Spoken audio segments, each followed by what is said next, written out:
Hey there, Stay in the Dough members. We want to show you a quick and easy fry pie recipe that you can make in your brick oven. Welcome to our brick oven lifestyle.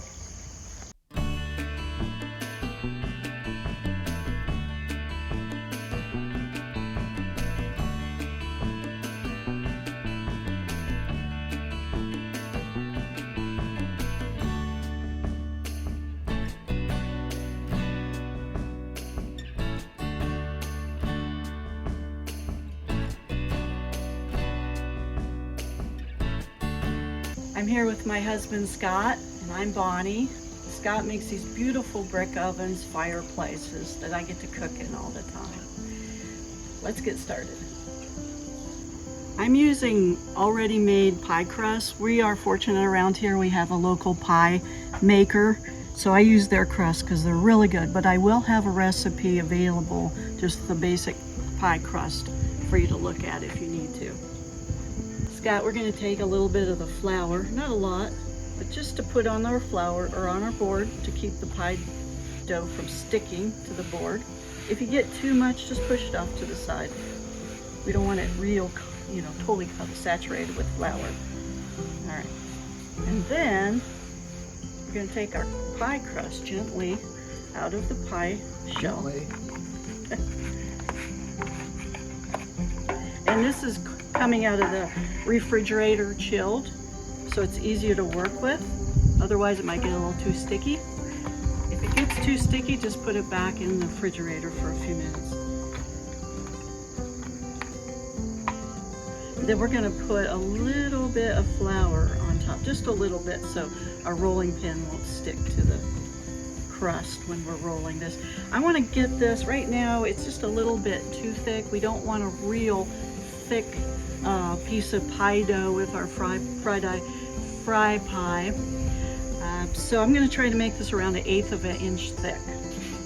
So grab your roller down there. I have two different little rollers we can use. And then the biggest thing is to just keep this dough even. You don't want it to be different thicknesses or it won't cook evenly.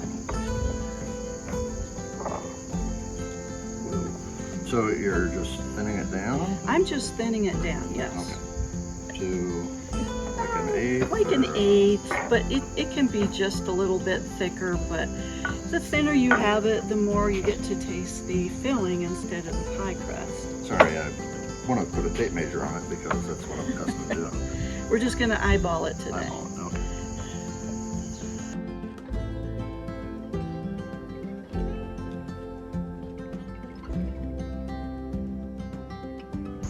I saw someone else do this. I'm always looking for something to cut it out with. You can use a little bowl with a knife and cut around. But what I saw was, if you have a sifter, this is about a 5-inch sifter.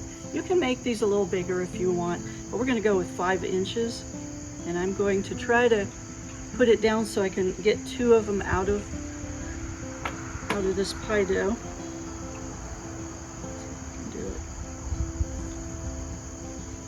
Turn them and shake them just a little bit. They'll break out more freely. Perfect.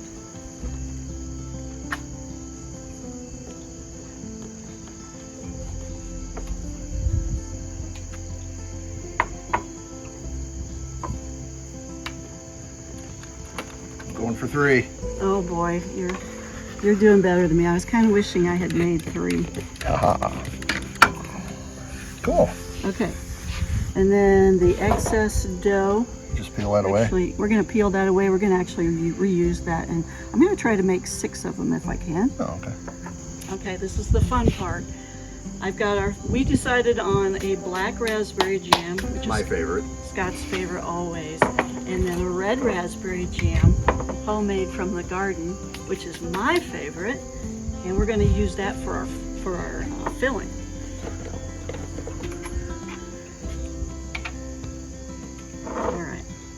So, you don't want to overfill these. You want enough, but not too much. So let's try 2 spoonfuls, Okay. 2 tablespoons. Because if you overfill them, they're going to want to try to run out. And put it right in the center.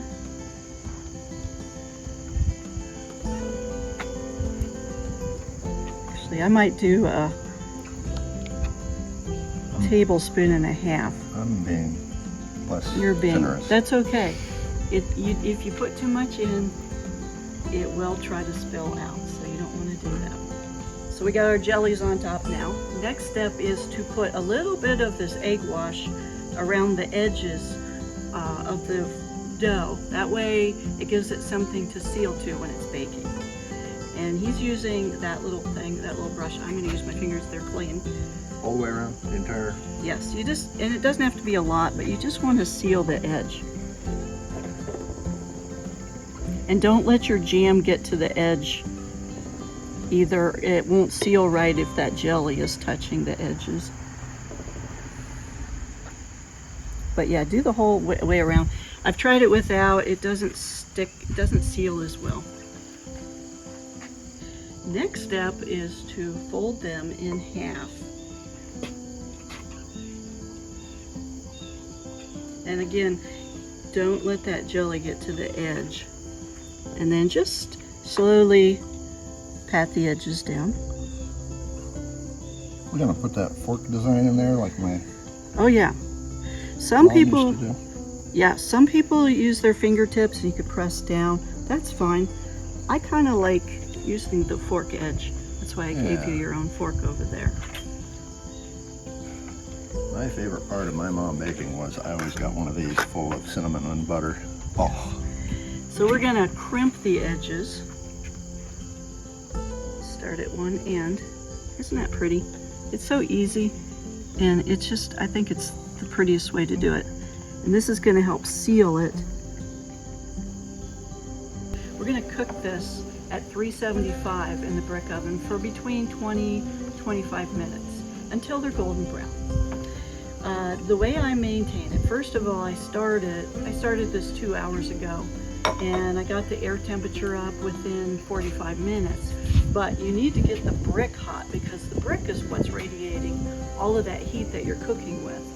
The reason I keep the fire going in here is just because we have this nice big opening which makes it so much easier to cook in, but it does let out a lot of air. So I have my fire, a little bit, that maintains the coals, which is a more constant heat, which maintains the brick temperature. And that's my secret to keeping it to a nice, even, regular temperature. And the pastry cutter is wonderful to move these around so that you don't accidentally stick your finger through them. Or if they get a little bit caught on the board. Because it's muggy out. So. It is, yeah. Oh, you want to use that? Yeah. So I'm lining them up just a little bit so I can put my egg wash on top. Oh, okay. Egg wash is really important because otherwise it's going to look dull if you don't put this egg wash on top. You put egg wash on top and it looks golden brown when it comes out. You need to take your knife. This is very important. If you don't make holes in this little slits, the steam is going to have to come out somewhere, so they're going to burst. Yes. So I am going to make, or we are, don't poke all the way through to the bottom for just the top part of this fry pie. You just want to make 3 little slits. Oops. Try to do them evenly here as much as I can. Again, because you kind of want to make them look pretty and uniform because that's how they're going to come out looking. And then the last step is you want to sprinkle a little bit of sugar on top. Just give it a little bit of that crust getting a little bit more sweetness as it cooks. Right onto the egg wash. Yeah, right on, sticks really nice onto the egg wash. Good job. All right, I think that looks pretty good. I'm not going to do much with the fire. So now we can take a cast iron skillet. I'm using this. I haven't used it before. I thought we could see easily with this. I love cast iron. It's Lodge. I love stuff made in USA. And it allows it to have a consistent heat all over. I don't have to worry about the bottoms burning when I put it on cast iron. So now we're going to lift these up and we're going to put them into the tray. You're going to do all of them? Or? Oh yeah, I think we can fit them all. And into the oven. I'm going to keep these over to the side to keep them a little farther away from the fire. Fire is going to influence a little bit with the heat, so I'll turn these every few minutes to make sure they're not getting too brown.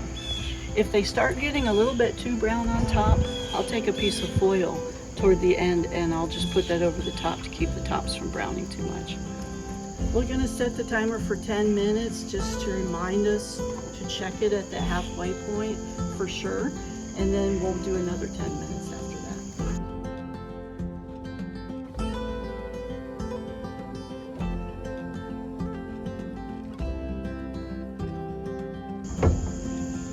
All right, we're about 10 minutes in, and I am moving these around just a little bit. Let's take a look at them.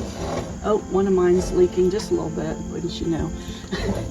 I'm just going to turn them, starting to get that golden brown on top, just so that the fire isn't influencing them too much and cooking them or making them a little bit darker on the top than I want, keeping them away from the fire. Okay, we're just going to let them go for another 10 minutes.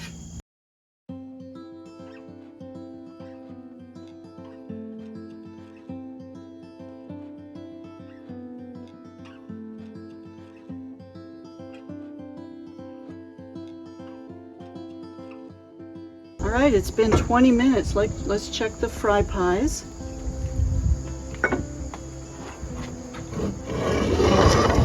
That's just about right. You want that golden brown. We did have a couple that opened up just a little bit. I'm going to set these over here. So we can look at them.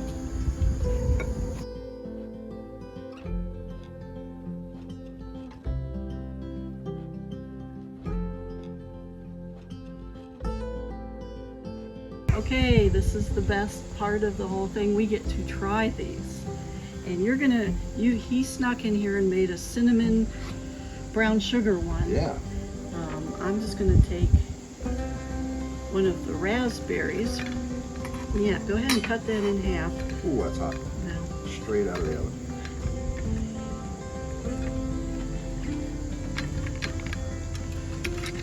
I think I'm gonna open up one of the red raspberries and the black raspberries. And you opened up the brown sugar cinnamon.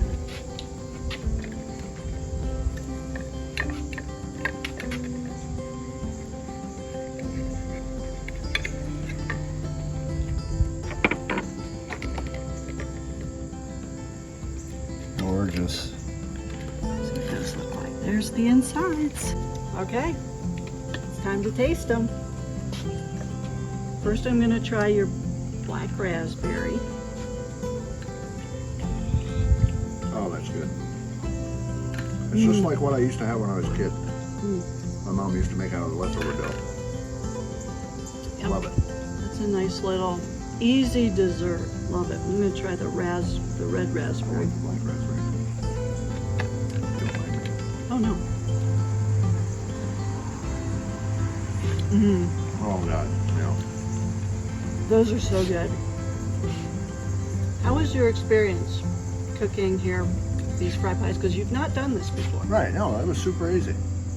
I like the steps to go through. It was easy. It was simple. We should all do it. Yeah, it's something you can do, old or even young kids. It's very interactive and it just tastes good.